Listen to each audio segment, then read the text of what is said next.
Happy cuan buat para cuan mania. Jadi hari ini kita akan menganalisa salah satu emiten yang dimiliki oleh Bank Maybank Indonesia dengan kode saham adalah BNII.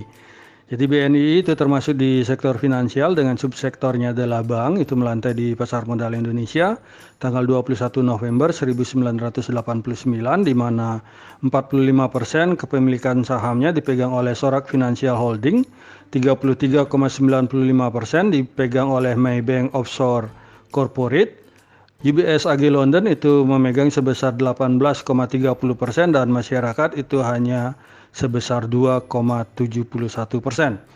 Untuk jajaran Board of Commission-nya sendiri, Presiden Komisarisnya adalah Bapak Dato' Abdul bin Alias dengan Presiden Direktur adalah Bapak Taswin Zakaria. Jadi pada perdagangan hari ini itu tampak BNII itu dibuka di harga 336 dengan rentang harga 334 sampai dengan 342 rupiah, di mana ditutup di 340 rupiah atau menguat 4 poin jika dibandingkan dengan previous close-nya di 336 rupiah. Untuk market cap-nya sendiri dari BNII adalah sebesar 25,88 triliun.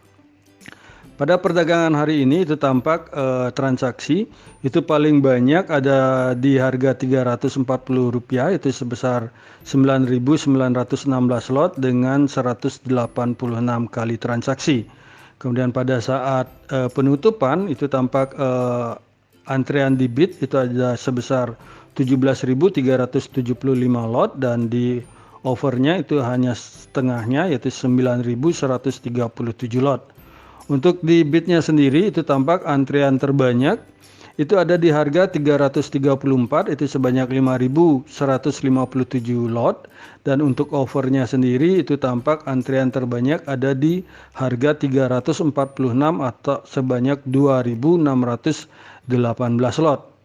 Dari sisi analitiknya itu kalau kita perhatikan dalam 1 bulan terakhir itu tampak BNII itu ditutup hijau selama 6 hari dan ditutup merah selama 15 hari sehingga dalam 30 hari kumulatif up and down itu tampak BNII tertekan sebanyak 36 poin.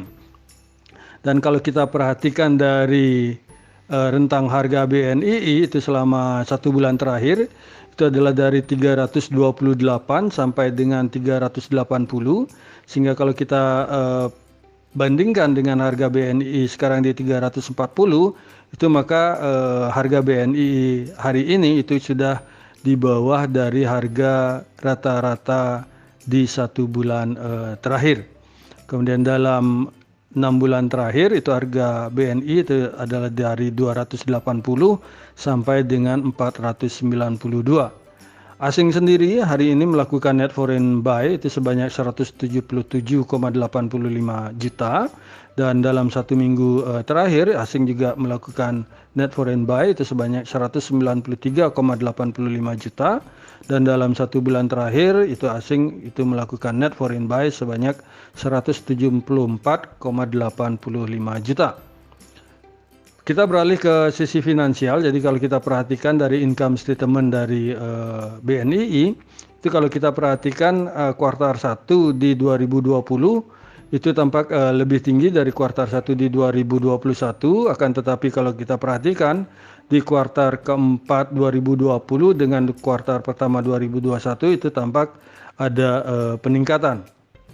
Sedangkan kalau kita lihat dari asetnya sendiri, itu tampak aset BNII itu sedikit mengalami penurunan jika kita bandingkan dari kuartal 1 2020 dengan kuartal 1 2021 dan juga kalau kita bandingkan di kuartal keempat dengan kuartal pertama 2021 itu tampak aset juga sedikit mengalami penurunan.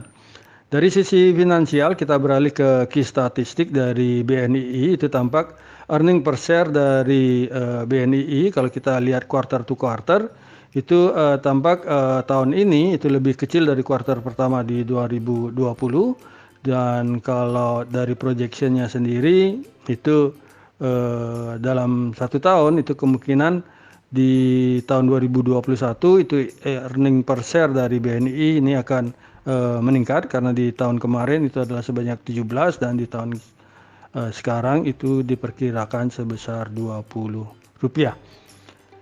Kemudian kalau kita lihat dari salesnya sendiri itu tampak BNII itu melakukan sales sebesar 3,28 triliun. Asetnya sendiri adalah 173,71 triliun. Liability-nya adalah 146,56 triliun. Equity-nya adalah 26,76 triliun dan berhasil mencetak net profit itu sebanyak 380,58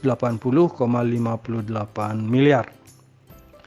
Kemudian kalau kita beralih ke valuasi dari earning-nya sendiri itu book value per share dari BNII adalah di Rp352, sehingga kalau kita bandingkan dengan harga BNII hari ini yang di 340 itu menghasilkan price book value ratio adalah sebesar 0,97 kali dan price earning ratio-nya adalah sebesar 17 kali.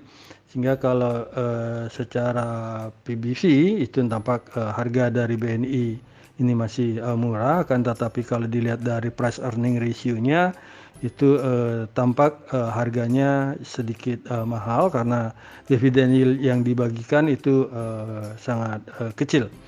Dari sisi profitabilitas itu kalau kita lihat dari net profit margin yang berhasil dicetak adalah sebesar 11,59%. Return on equity-nya adalah 5,68% dan return on asset-nya adalah 0,88%.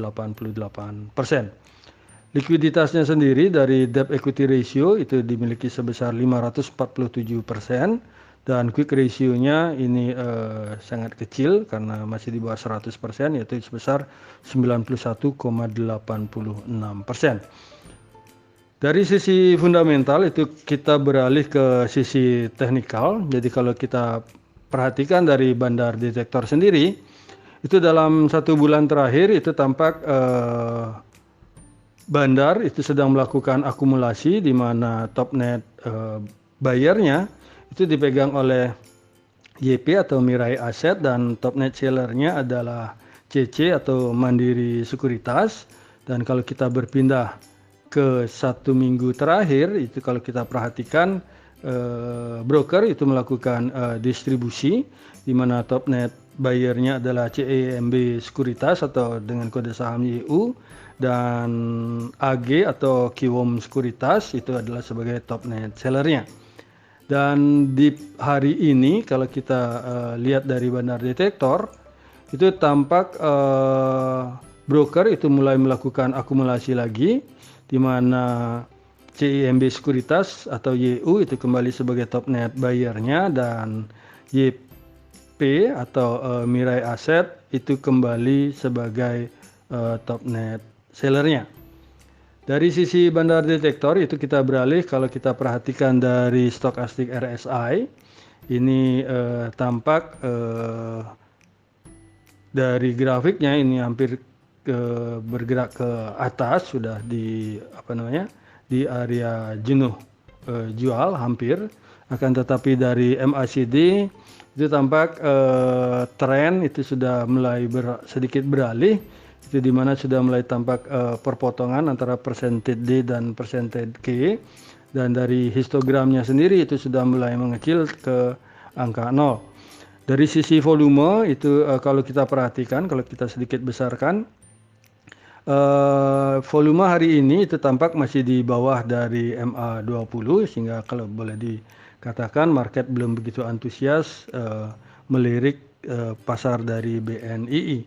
Dan dari sisi parabolic SAR itu tren itu masih masih ada penurunan tren atau downtrend, dan dari sisi minor trend kalau kita perhatikan dari garis MA20 dan garis MA7 itu tampak harga itu masih bergerak di bawah kedua garis tersebut sehingga terkonfirmasi secara minor ini tren masih lagi downtrend. Sehingga bagi kami support dari BNII itu ada di 314 untuk support pertamanya, dan support keduanya adalah di 299.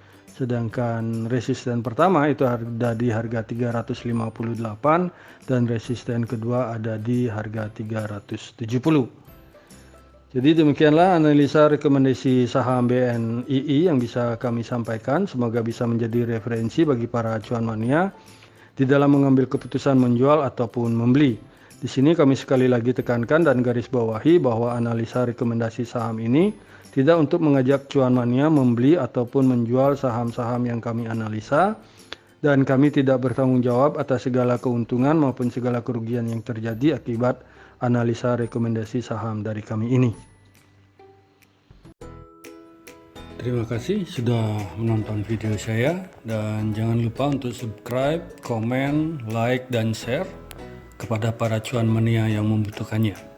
Sekali lagi saya ucapkan terima kasih dan semoga kita sehat, bahagia selalu, dan cuan menyertai kita bersama. Sampai bertemu di video kami selanjutnya. Salam.